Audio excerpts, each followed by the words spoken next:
Hi hello ನಮಸ್ತೆ guarantee ಸ್ಪೆಷಲ್ಗೆ ಸ್ವಾಗತ. ನಾನು ಪ್ರಭುದೇವ್.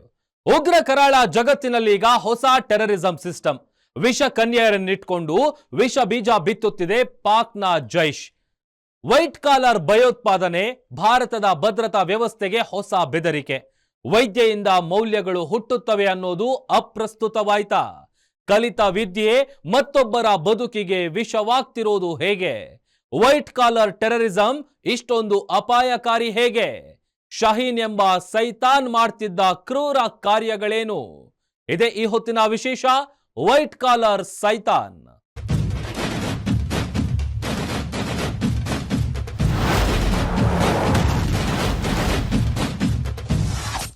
ಭಯೋತ್ಪಾದನೆ, ಭಯೋತ್ಪಾದಕರು, ಈ ಸೈತಾನ್ ಸಂತತಿಯ ಜೊತೆ ಭಾರತದ ಯುದ್ಧ ಹೊಸ್ತೇನಲ್ಲ.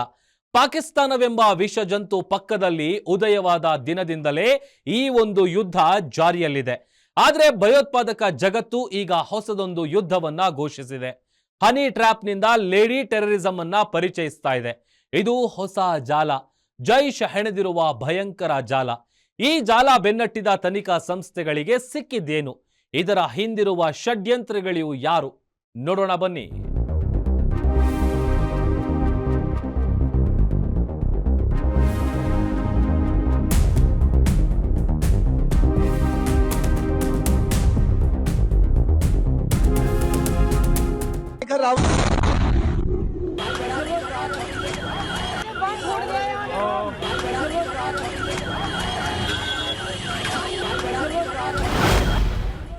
ದೆಹಲಿ ಲಾಲ್ ಕಿಲ್ಲಾದಲ್ಲಿ ಆಗಿರುವ ಬಾಂಬ್ ಬ್ಲಾಸ್ಟ್ ಇಡೀ ದೇಶವನ್ನೇ ತಲ್ಲಣಕ್ಕೆ ಈಡು ಮಾಡಿದೆ.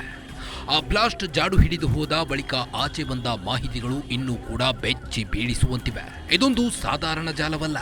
ಇಡೀ ದೇಶದೆಲ್ಲೆಡೆ ವ್ಯಾಪಿಸಿರುವ ಜಾಲ ಈಗ ಇಡೀ ಭಾರತದ ಭದ್ರತೆಗೆ ಒಂದು ಬೆದರಿಕೆಯಾಗಿ ನಿಂತಿದೆ. ಭಾರತದ ಮೇಲೆ ಆಕ್ರಮಣ ನಡೆಸಲು ಅವರು ಹಿಡಿದುಕೊಂಡಿರುವ ಅಸ್ತ್ರಗಳು ಇನ್ನೂ ಭಯಪಡಿಸುತ್ತವೆ. ಗೊಬ್ಬರದಿಂದ ಹಿಡಿದು ಹರಳನ್ನೇ ಬೀಜದವರೆಗೂ ಅವರಿಗೆ ಈಗ ಅಸ್ತ್ರ. ಸರ್ವನಾಶಕ್ಕೆ ಇಷ್ಟು ಸಾಕು. ಅದಕ್ಕಿಂತ ಆತಂಕ ಹುಟ್ಟಿಸುವುದು ಶಹೀನ್ ಎಂಬ ಲೇಡಿ ಸೈತಾನ್ ಡಾಕ್ಟರ್.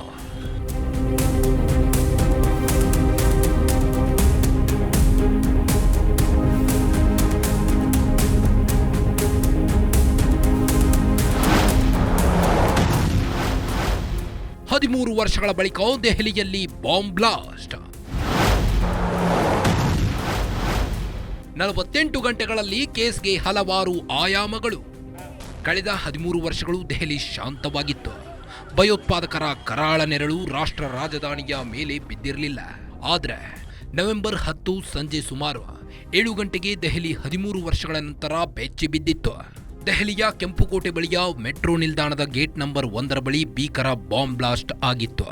ಆರಂಭದಲ್ಲಿ ಬ್ಲಾಸ್ಟ್ಗೆ ಕಾರಣ ತಿಳಿದು ಬಂದಿರಲಿಲ್ಲವಾದರೂ ಈಗ ಈ ಬ್ಲಾಸ್ಟ್ ಹಿಂದೆ ಉಗ್ರರ ಕೈವಾಡವಿದೆ ಅನ್ನುವುದು ಸ್ಪಷ್ಟವಾಗ್ತಿದೆ. ಅದರಲ್ಲೂ ಇಡೀ ಬಾಂಬ್ ಬ್ಲಾಸ್ಟ್ ಹಿಂದೆ ಒಬ್ಬರಲ್ಲ ಇಬ್ಬರಲ್ಲ 6 ಜನ ಡಾಕ್ಟರ್ಸ್ ಭಾಗಿಯಾಗಿರುವುದು ಎಲ್ಲರಿಗೂ ಗೊತ್ತೇ ಇದೆ. ಇವರೆಲ್ಲರೂ ಒಂದಲ್ಲ ಒಂದು ರೀತಿ ಜೈಷ್ ಎ ಮೊಹಮ್ಮದ್ ಸಂಘಟನೆಯೊಂದಿಗೆ ಗುರುತಿಸಿಕೊಂಡಿದ್ದಾರೆ. ಭಾರತದಲ್ಲಿ ವೈಟ್ ಕಾಲರ್ ಟೆರರಿಸಂ ಎಂಬ ಪೆಡಂಭೂತ ಇವರೊಂದಿಗೆ ಪರಿಚಯವಾಗಿದೆ.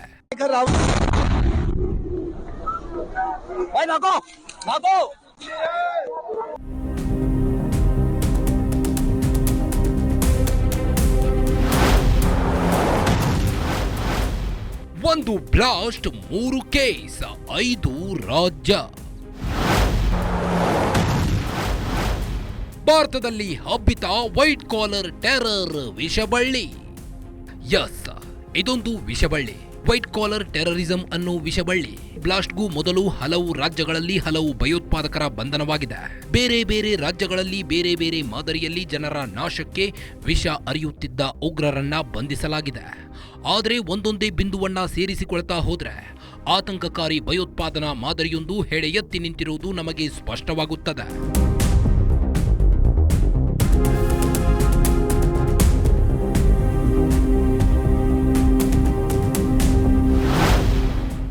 ಈಗಾಗಲೇ ಹಲವರಿಗೆ ಅನೇಕ ವಿಷಯಗಳು ಗೊತ್ತಿರುವಂತೆಯೇ ಪೊಲೀಸರು ನಡೆಸಿದ ರೇಡ್ನಲ್ಲಿ ಒಟ್ಟು 3 ವೈದ್ಯರು ಸಿಕ್ಕಾಕಿಕೊಂಡಿದ್ದಾರೆ. ನಂತರ ಮತ್ತೊಬ್ಬನ ಅರೆಸ್ಟ್ ಆಯಿತು. ಉಮರ್ ಎಂಬಾತನೇ ಬ್ಲಾಸ್ಟ್ ಆದ ಕಾರಿನಲ್ಲಿದ್ದ ಅನ್ನೋದು ಕೂಡ ಈಗ ಗೊತ್ತಾಗಿದೆ. ಆದರೆ ಸದ್ಯ ವಿಚಾರಣೆಯಲ್ಲಿರುವ ವೈದ್ಯರು ಭಾರತದ ಮೇಲೆ ದಾಳಿ ಮಾಡಲು ಮಾಡಿಕೊಂಡಿದ್ದ ಷಡ್ಯಂತರದ ವಿವರಗಳು ಆಚೆ ಬಂದಿವೆ.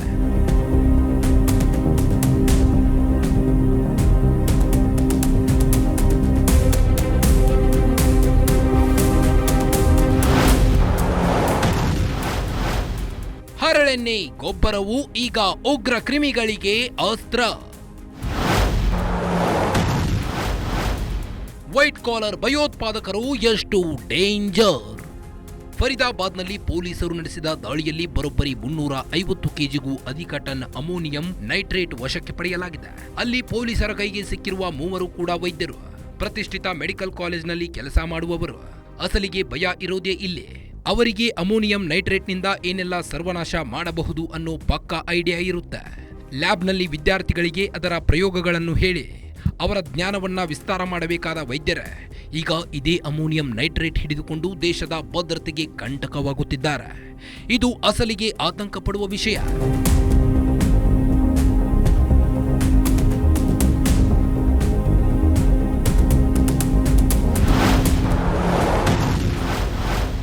ಅಮೋನಿಯಂ ನೈಟ್ರೇಟ್ ಬಳಕೆಗೆ ಇದೇ ಹಲವು ನಿರ್ಬಂಧ. ಅಷ್ಟು ಸರಳವಾಗಿ ಸಾಗಿಸುವಂತಿಲ್ಲ ಈ ಸ್ಫೋಟಕ ವಸ್ತು. 2012 ಅಮೋನಿಯಂ ನೈಟ್ರೇಟ್ ಹಾಗೂ 1884ರ ಸ್ಫೋಟಕ ವಸ್ತು ಕಾಯ್ದೆ ಅನ್ವಯ ಅಮೋನಿಯಂ ನೈಟ್ರೇಟ್ ಬಳಕೆಗೆ ಹಲವು ನಿರ್ಬಂಧಗಳಿವೆ. ಲೈಸೆನ್ಸ್ ಇಲ್ಲದೆ ಇದನ್ನ ಮಾರುವುದು ಕಾನೂನು ಬಾಹಿರ. ಆಮದು ಮತ್ತು ರಫ್ತುವಿನಲ್ಲೂ ಕೂಡ ಅನೇಕ ರೂಲ್ಸ್ಗಳು ಲಾಗುವಾಗುತ್ತವೆ. ಇದನ್ನು ಜನಸಂದಣಿ ಇರೋ ಕಡೆ ಸಂಗ್ರಹಿಸಿ ಇಡುವುದು ಕೂಡ ಕಾನೂನು ಬಾಹಿರ. ಇಷ್ಟೆಲ್ಲ ರೂಲ್ಸ್ಗಳು ಇದ್ದರೂ ಈ ವೈಟ್ ಕಾಲರ್ ಟೆರರಿಸ್ಟ್ ಬಳಿ 2900 ಕೆಜಿ ಅಮೋನಿಯಂ ನೈಟ್ರೇಟ್ ಸಂಗ್ರಹವಾಗಿದ್ದು ಹೇಗೆ? ಅದನ್ನು ಕಾರ್ಯನಿರ್ವಹಿಸುತ್ತಿದ್ದ ಕಾಲೇಜಿನಿಂದ ತಂದಿರಬಹುದು ಅಂದ್ರೆ ಅಷ್ಟೊಂದು ಪ್ರಮಾಣದ ಈ ರಾಸಾಯನಿಕ ವಸ್ತು ಅಲ್ಲಿ ಸಿಗಲು ಸಾಧ್ಯವಿಲ್ಲ.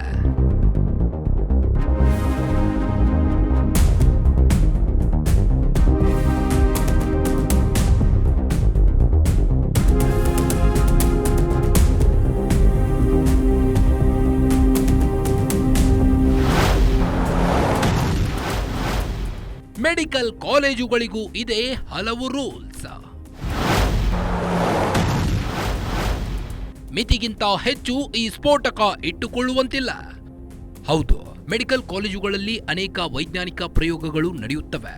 ಹೀಗಾಗಿ ಅಮೋನಿಯಂ ನೈಟ್ರೇಟ್ ಅಲ್ಲಿ ಲ್ಯಾಬ್ಗಳಲ್ಲಿ ಸಂಗ್ರಹಿಸಿ ಇಡುವುದು ಕಾಮನ್. ಆದರೆ ಭಾರತದಲ್ಲಿ 2012 ಅಮೋನಿಯಂ ನೈಟ್ರೇಟ್ ನಿಯಮದ ಪ್ರಕಾರ ಒಂದು ಮೆಡಿಕಲ್ ಕಾಲೇಜ್ 5 ಕೆಜಿಗಿಂತ ಜಾಸ್ತಿ ಅಮೋನಿಯಂ ನೈಟ್ರೇಟ್ ಸಂಗ್ರಹಿಸಿ ಇಟ್ಟುಕೊಳ್ಳುವಂತಿಲ್ಲ. ಹಾಗಿದ್ರೆ ಈ ಉಗ್ರ ಸಂತಾನಗಳಿಗೆ ಇಷ್ಟೊಂದು ಭಾರಿ ಪ್ರಮಾಣದ ಈ ಸ್ಫೋಟಕ ವಸ್ತು ಸಿಕ್ಕಿದ್ದು ಎಲ್ಲಿ, ಹೇಗೆ ಅನ್ನೋದು ಈಗ ಎಲ್ಲರಲ್ಲೂ ಕಾಡುತ್ತಿರುವ ಪ್ರಶ್ನೆ.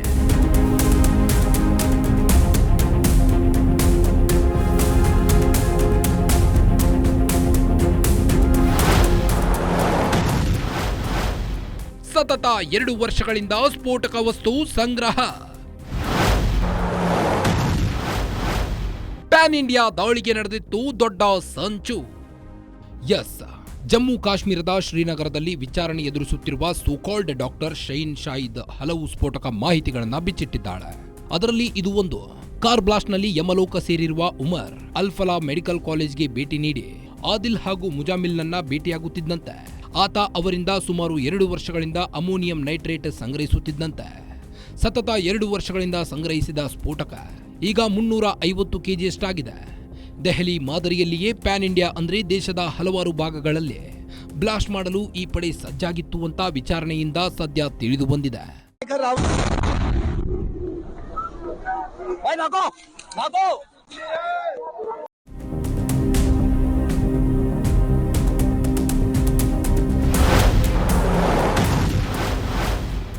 ನಮಗೂ ದೆಹಲಿ ಬ್ಲಾಸ್ಟ್ಗೂ ಸಂಬಂಧವೇ ಇಲ್ಲ.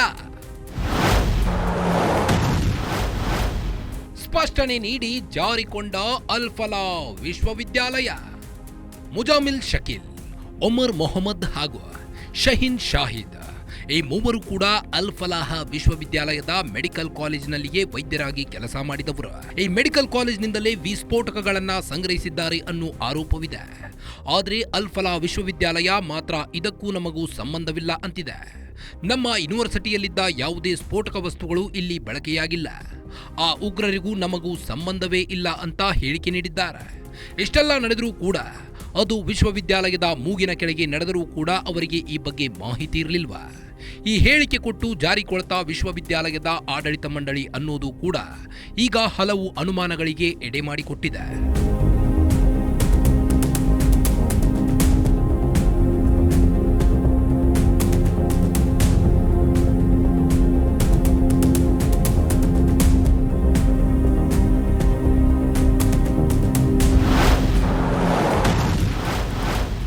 ಗುಜರಾತ್ನಲ್ಲಿ ಸಿದ್ಧವಾಗ್ತಿತ್ತು ಕಾರ್ಕೋಟಕ ವಿಷ. ರಿಸಿನ್ ತಯಾರಿಗೆ ಮುಂದಾಗಿದ್ದ 3 ಬಂಧನ. ರಿಸಿನ್ ಇದನ್ನ ವಿಶ್ವದ ಅತ್ಯಂತ ಅಪಾಯಕಾರಿ ವಿಷದಲ್ಲಿ ಒಂದು ಅಂತ ಹೇಳಲಾಗುತ್ತದೆ. ಒಂದೇ ಒಂದು ಹನಿ ದೇಹದೊಳಗೆ ಹೋದ್ರೂ ಮನುಷ್ಯ ಬದುಕಿದ್ದು ಸತ್ತಂತೆ. ಅದು ಮಾಡುವ ಹಾನಿ ಒಂದೆರಡಲ್ಲ. ಇಂತಹ ವಿಷ ತಯಾರಿಕೆಗೆ ಗುಜರಾತ್ನಲ್ಲಿ ವೇದಿಕೆಯೊಂದು ಸಜ್ಜಾಗಿತ್ತು. ಇದನ್ನ ಗುಜರಾತ್ ATS ವಿಫಲಗೊಳಿಸಿದ್ದು. ಒಂದು ವೇಳೆ ಆ ವಿಷ ರೆಡಿಯಾಗಿ ಯಾವುದೇ ಆಹಾರ ಪದಾರ್ಥಗಳಲ್ಲೂ ಸೇರಿದ್ದರೂ ಕೂಡ ಜನರು ಅನುಭವಿಸುತ್ತಿದ್ದದ್ದು ಒಂದೆರಡಲ್ಲ.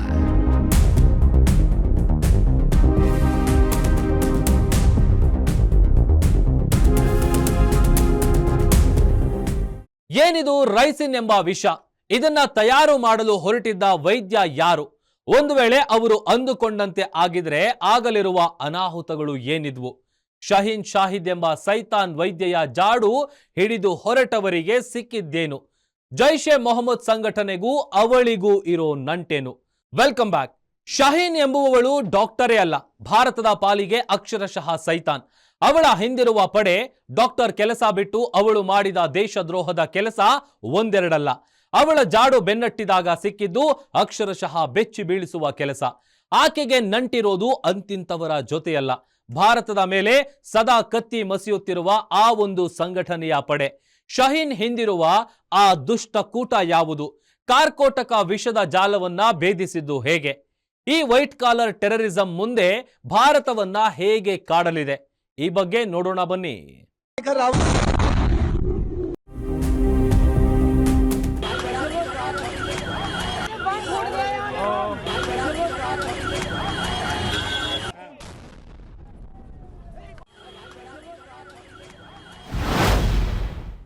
ಶಹೀನ್ ಶಾಹಿದ್ ವೈದ್ಯೆಯ ಮುಖವಾಡದಲ್ಲಿ ಭಯೋತ್ಪಾದನೆಯ ತಳೆ. ಕಾಶ್ಮೀರದ ಶೋಫಿಯಾನದಲ್ಲಿ ಈಕೆಯನ್ನ ಅರೆಸ್ಟ್ ಮಾಡಿದ ನಂತರ ಅಮೋನಿಯಂ ನೈಟ್ರೇಟ್ ಸಂಗ್ರಹ ಹಾಗೂ ದೆಹಲಿ ಬ್ಲಾಸ್ಟ್ ಹಿಂದಿರುವ ದುಷ್ಟ ಶಕ್ತಿಗಳ ಕೂಟದ ಅಸಲಿಯತ್ತು ಗೊತ್ತಾಗಿದ್ದು. ಈಕೆ ಸಾಮಾನ್ಯದ ವೈದ್ಯೆಯಲ್ಲ, ನರನಾಡಿಗಳಲ್ಲೂ ದೇಶದ್ರೋಹವನ್ನೇ ತುಂಬಿಕೊಂಡಿರೋ ಇಸ್ಲಾಂ ಮೂಲಭೂತವಾದಿಗಳ ಕೈಗೊಂಬೆಯಾಗಿರುವ, ಅವರು ಕೀ ಕೊಟ್ಟಂತೆ ಕುಣಿಯುವ ಉಗ್ರ ಗೊಂಬೆ.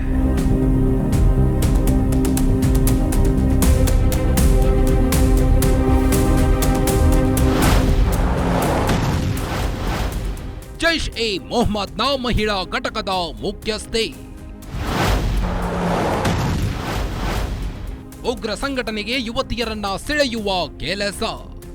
ಶಹೀನ್ ಶಾಹಿದ್ MBBS ಹಾಗೂ MD ಮುಗಿಸಿದ ವಿದ್ಯಾವಂತ.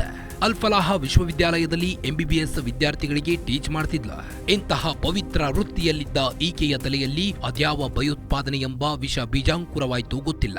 ಭಾರತದ ವಿರುದ್ಧ ಸದಾ ಕತ್ತಿ ಮಸಿಯುತ್ತಿದ್ದ ಅಜರ್ ಮಸೂದ್ನ ತಂಗಿ ಸಾದಿಯಾ ಅಜರ್ ಜೊತೆ ಈಕೆಗೆ ನಂಟು ಬೆಸೆದಿತ್ತು. ಭಾರತದಲ್ಲಿ ಜೈಷ್ ಸಂಘಟನೆಯ ವಿಧ್ವಂಸಕ ಕೃತ್ಯಗಳಿಗೆ ಭಾಗಿಯಾಗಲು ಮಹಿಳೆಯರನ್ನ ಸಂಘಟನೆಗೆ ಸೆಳೆಯುವ ಟಾಸ್ಕ್ ಈಕೆಗೆ ನೀಡಲಾಗಿತ್ತು. ಭಾರತದಲ್ಲಿ ಬ್ಯಾನ್ ಆಗಿರುವ ಜೈಷ್ ಎ ಮೊಹಮ್ಮದ್ ಸಂಘಟನೆಯ ಮಹಿಳಾ ಘಟಕ ಜಮಾತ್ ಅಲ್ ಮೊಮನಾತ್ನ chief ಆಗಿದ್ದಳು.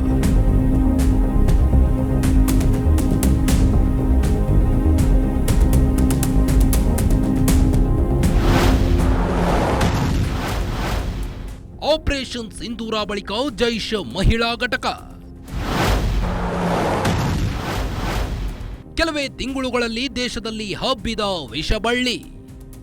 S, most wanted terrorist Masood Azhar operation ಸಿಂಧೂರದಲ್ಲಿ ತನ್ನ ವಂಶದ ಹಲವಾರು ಜನರನ್ನ ಕಳೆದುಕೊಂಡಿದ್ದ.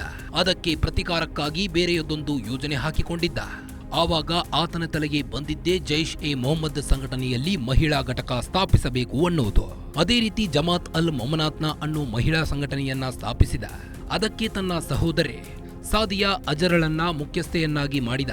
ಈ ಜೈಷ್ ಜೊತೆ ಸಂಪರ್ಕ ಹೊಂದಿದ್ದ ಶಹೀನ್ ಭಾರತದಲ್ಲಿ ಮಹಿಳೆಯರನ್ನು ಜೈಷ್ಗೆ ನೇಮಕ ಮಾಡುವ ಜವಾಬ್ದಾರಿ ನೀಡಿ ಇಲ್ಲಿಯ ವಿಭಾಗದ ಮುಖ್ಯಸ್ಥೆಯನ್ನಾಗಿ ಮಾಡಲಾಯಿತು.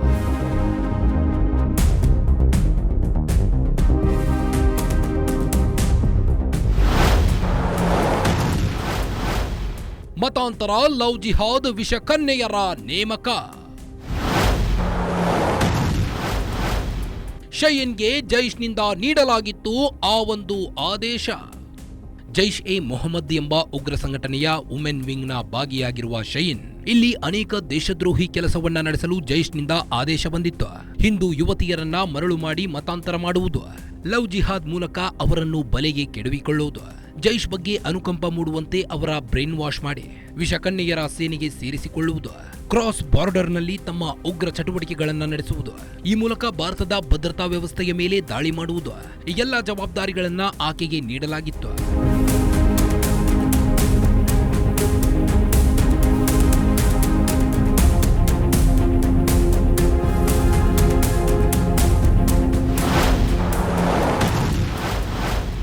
ಹನಿ ಟ್ರ್ಯಾಪ್ನಿಂದ ವೈಟ್ ಕಾಲರ್ ಟೆರರ್.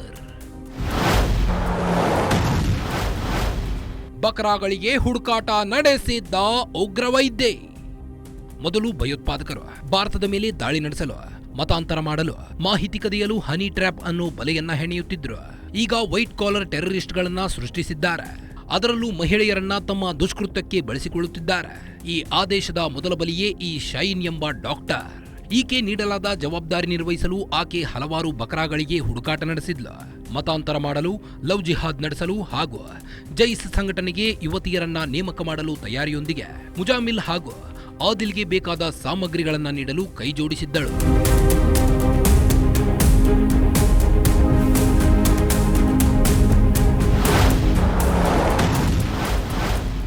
ಶೈನ್ಗೆ ಇತ್ತು ವಿದೇಶಕ್ಕೆ ಹೋಗುವ ಮಹದಾಸೆ.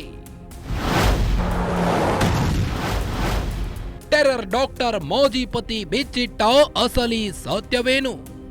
ಶೈನ್ಗೆ ವಿದೇಶಕ್ಕೆ ಹೋಗುವ ಹುಚ್ಚು ಇತ್ತಂತೆ. ಅದಕ್ಕಾಗಿ ಆಕೆ ತನ್ನ ಪತಿಯನ್ನೇ ಬಿಟ್ಟು ಆಚೆ ಬಂದಿದ್ದಾಳೆ. ಈ ಬಗ್ಗೆ ಆಕೆಯ ಮಾಜಿ ಪತಿ ಡಾಕ್ಟರ್ ಜಾಫರ್ ಹೇಳಿದ್ದಾರೆ. ಅವಳಿಗೆ ವಿದೇಶಕ್ಕೆ ಹೋಗುವ ಆಸೆ ಇತ್ತು, ಆದ್ರೆ ನನಗೆ ಇರಲಿಲ್ಲ. ನಮ್ಮ ಬಂಧು ಬಾಂಧವರೆಲ್ಲ ಇಲ್ಲಿಯೇ ಇದ್ದಾರೆ, ಇಲ್ಲೇ ಇರೋಣ ಅಂತ ಹೇಳಿದ್ದೆ. ಈ ಭಿನ್ನಾಭಿಪ್ರಾಯದಿಂದ ಬೇರೆಯಾದವು. ಆಕೆಗೆ ಟೆರರಿಸ್ಟ್ಗಳ ಜೊತೆಗೆ ಸಂಬಂಧ ಇರೋ ಬಗ್ಗೆ ಗೊತ್ತಿಲ್ಲ ಅಂತ ಜಾಫರ್ ಹೇಳಿದ್ದಾರೆ. हम दोनों लोग शादीशुदा थे और आराम से रह रहे थे. अच्छी बेहतरीन सर्विस थी, 2 बच्चे भी थे, कोई प्रॉब्लम किसी तरह की थी ही नहीं. अब वो अपनी तरफ से अपने साइड हो सकता है कोई उनके दिल में रहा हो, वो चली गई होंगी, मुझे तो कुछ पता नहीं इसके बारे में. 9 साल 9 ईयर्स बता दो दिया. अभी वो बाहर जाना चाह रही थी. एक बार मेरे से जिक्र किया, मैंने कहा यार यहाँ रहना ज़्यादा सही है, यहाँ पे रिलेशन है हम लोगों के, सबसे मिलते जुलते रहेंगे. बाहर जाके अकेले हो जाएंगे, दिक्कत होगी. ರೈಸಿನ್ ಎಂಬ ಕಾರ್ಕೋಟಕ ವಿಷದ ತಯಾರಿ. ಏನೆಲ್ಲ ಪ್ಲಾನ್ ಮಾಡಿಕೊಂಡಿತ್ತು ಉಗ್ರರ ಪಡೆ? ನವೆಂಬರ್ 10ರಂದು ಗುಜರಾತ್ನ ATS ಪಡೆ 3 ಉಗ್ರರನ್ನ ಹೆಡೆಮುರಿ ಕಟ್ಟಿತ್ತು. ಅವರಿಂದ ರಿಸಿನ್ ಎಂಬ ಕಾರ್ಕೋಟಕ ವಿಷವನ್ನ ವಶಕ್ಕೆ ಪಡೆಯಲಾಗಿತ್ತು. 3 ಉಗ್ರರಲ್ಲಿ ಒಬ್ಬ ವೈದ್ಯನೂ ಕೂಡ ಇದ್ದ. ಅವನ ಹೆಸರು ಅಹಮದ್ ಮೊಹಿಯುದ್ದೀನ್ ಸೈಯದ್. ಈತ ಹರಳೆಣ್ಣೆ ಬೀಜದ ತ್ಯಾಜ್ಯದಿಂದ ತಯಾರಿಸುವ ವಿಶ್ವದ ಅತ್ಯಂತ ಮಾರಕ ವಿಷಗಳಲ್ಲಿ ಒಂದಾದ ರಿಸಿನ್ ತಯಾರಿಸಲು ಸಜ್ಜಾಗಿದ್ದ. ಅದಾಗಲೇ ಈತನಿಂದ ಹಾಗೂ ಈತನ ಜೊತೆಗಾರರಿಂದ ಗುಜರಾತ್ ATS 4 ಲೀಟರ್ ರಿಸಿನ್ ವಶಕ್ಕೆ ಪಡೆದುಕೊಂಡಿತ್ತು.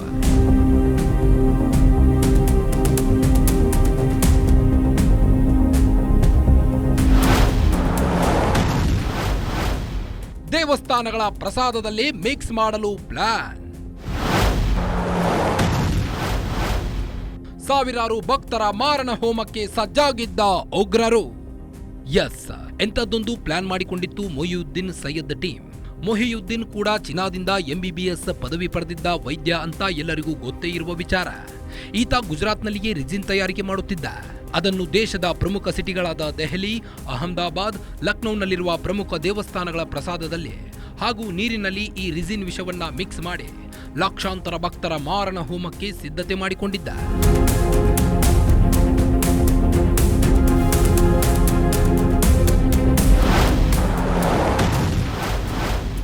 ಏನಿದು ರೈಸಿನ್ ಎಂಬ ಕೆಮಿಕಲ್ ಕಾರ್ಕೋಟಕ ವಿಷ?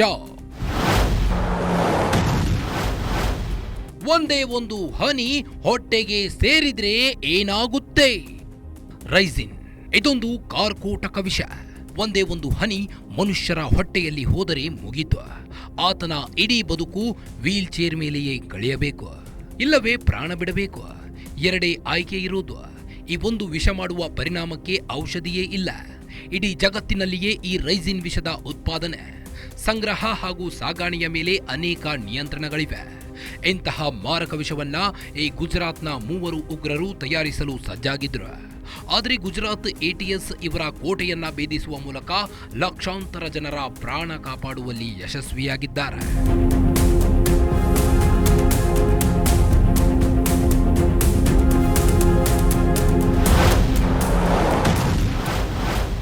ಅವಿದ್ಯಾವಂತರು ಕಲ್ಲು, ವಿದ್ಯಾವಂತರು ಕೆಮಿಕಲ್ಲು. ಭಯೋತ್ಪಾದನೆಗೆ ವಿದ್ಯೆ ಎಂಬುದು ಮಾನದಂಡವೇ ಅಲ್ಲ. ಇದೇ ಈಗ ದೇಶದಲ್ಲಿ ದೊಡ್ಡ ಆತಂಕವನ್ನ ಸೃಷ್ಟಿಸುತ್ತಿರುವುದು. ಕಾಶ್ಮೀರದಲ್ಲಿ ನಡೆಯುತ್ತಿದ್ದ ಕಲ್ಲು ತೂರಾಟವನ್ನ ಬೇರೆಯದ್ದೇ ರೀತಿ ನೋಡಲಾಗುತ್ತಿತ್ತು. ಅವಿದ್ಯಾವಂತರಿಗೆ ದುಡ್ಡಿನ ಜೊತೆ ಕಲ್ಲು ನೀಡಿ ಸೈನಿಕರ ಮೇಲೆ ದಾಳಿ ನಡೆಸಲಾಗುತ್ತಿತ್ತು. ಆದ್ರೆ ಈಗ ನೋಡಿ, ಅವಿದ್ಯಾವಂತರು ಕಲ್ಲು ತೂರಿ ಭಯೋತ್ಪಾದಕರ ಹಾಗೂ ಆ ಸಂಘಟನೆಯ ಆಕಾಗಳ ತಾಳಕ್ಕೆ ಕುಣಿತಿದ್ರೆ, ಭಾರತದಲ್ಲಿಯೇ ಹುಟ್ಟಿ ಭಾರತದಲ್ಲಿಯೇ ಬೆಳೆದು ಇದೇ ದೇಶಕ್ಕೆ ವಿಷ ಉಣಿಸುವ ಷಡ್ಯಂತರಕ್ಕೆ ತಯಾರಾದವರು ವಿದ್ಯಾವಂತರು. ಅವರ ಕೈಯಲ್ಲಿರುವುದು ಈಗ ಕೆಮಿಕಲ್, ವಿದ್ಯೆ, ಡಿಗ್ರಿ, ಡಬಲ್ ಡಿಗ್ರಿ. ಇವೆಲ್ಲವೂ ಭಯೋತ್ಪಾದನೆ ಅಳೆಯುವ ಮಾನದಂಡಗಳಲ್ಲ ಅನ್ನೋದು ಈ ಹಿಂದೆಯೂ ಗೊತ್ತಾಗಿದೆ. ಒಸಾಮಾ ಬಿನ್ ಲಾಡೆನ್ ಕೂಡ ಒಬ್ಬ ಎಂಜಿನಿಯರ್, ಅಫ್ಜಲ್ ಗುರು ಕೂಡ ಒಬ್ಬ ಎಂಜಿನಿಯರ್.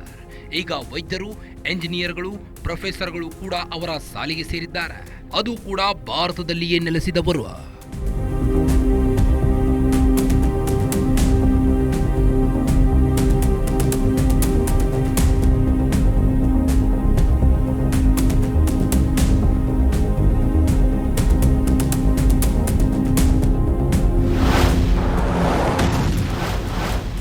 ವೈಟ್ ಕಾಲರ್ ಟೆರರಿಸಂ ದೇಶಕ್ಕೆ ಎಷ್ಟು ಅಪಾಯಕಾರಿ? ಭಾರತದ ಭದ್ರತಾ ವ್ಯವಸ್ಥೆಗೆ ಇದೊಂದು ಹೊಸ ಚಾಲೆಂಜ್. ಹೌದು, ವೈಟ್ ಕಾಲರ್ ಉಗ್ರಗಾಮಿತನ ಹೊಸ ಆತಂಕವೊಂದನ್ನ ಸೃಷ್ಟಿಸಿದೆ. ಒಬ್ಬ ಡಾಕ್ಟರ್ ಸರಳವಾಗಿ ಮನೆಯಲ್ಲಿಯೇ ಕುಳಿತ ಈ ರೀತಿಯ ಅಮೋನಿಯಂ ನೈಟ್ರೇಟ್ ಸಂಗ್ರಹಿಸಿ ಬಾಂಬ್ ತಯಾರಿಸಿ ಭಯೋತ್ಪಾದಕ ಕೃತ್ಯಗಳಿಗೆ ಉಪಯೋಗಿಸಬಹುದು. ಒಬ್ಬ ಎಂಜಿನಿಯರ್ ಕೂಡ ಇದೇ ಕೆಲಸ ಮಾಡಬಹುದು. ಇವರೆಲ್ಲರೂ ತಾವು ಇದ್ದ ಕಚೇರಿಗಳಲ್ಲಿಯೇ ಕುಳಿತು ಯಾರಿಗೂ ಗೊತ್ತಾಗದಂತೆ ಇಂತಹ ರಾಷ್ಟ್ರಕಂಟಕ ಕೆಲಸಗಳನ್ನ ಸರಳವಾಗಿ ಮಾಡಬಹುದು. ಇವರಿಗೆ ಯಾವುದೇ ಅಡಗುತಾಣಗಳು ಬೇಕಾಗಿಲ್ಲ. ಈಗಂತೂ ಒಂದು ದೊಡ್ಡ ಅನಾಹುತದಿಂದ ಭಾರತ ಪಾರಾಗಿದೆ. ಆದರೆ ಈ ವಿಷವೃಕ್ಷದ ಬೇರುಗಳು ಎಲ್ಲೆಡೆ ಹಬ್ಬಿದೆಯೋ, ಇದಾದ ನಂತರ ಯಾವ ಯೂನಿವರ್ಸಿಟಿಯಲ್ಲಿ ಯಾವ ವೈದ್ಯನ ಬ್ಯಾಗ್ನಲ್ಲಿ ಅಮೋನಿಯಂ ನೈಟ್ರೇಟ್ ಸೇರಿಕೊಳ್ಳುತ್ತದೆಯೋ, ಯಾವ ವೈದ್ಯ ತನ್ನ ಹಿತ್ತಲಿನಲ್ಲಿ ಹರಳೆಣ್ಣೆ ಬೀಜದಿಂದ ರೈಸಿನ್ ತಯಾರಿಕೆಯಲ್ಲಿ ನಿರತನಾಗಿದ್ದಾನೋ, ಇವೆಲ್ಲವನ್ನೂ ಬೇರು ಸಮೇತ ಭೇದಿಸುವ ಸವಾಲು ನಮ್ಮ ಗುಪ್ತಚರ ಇಲಾಖೆಗಳ ಮುಂದಿದೆ.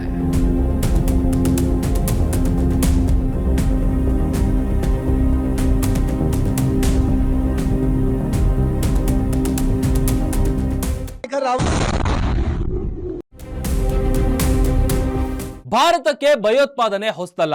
ದೇಶದಲ್ಲಿಯೇ ಇದ್ಕೊಂಡು ದೇಶದ ವಿರುದ್ಧ ಮಸಲತ್ತು ಮಾಡ್ತಿರೋರು ಬಂಧನವಾಗಿದ್ದು ಇದೇ ಮೊದಲೇನಲ್ಲ.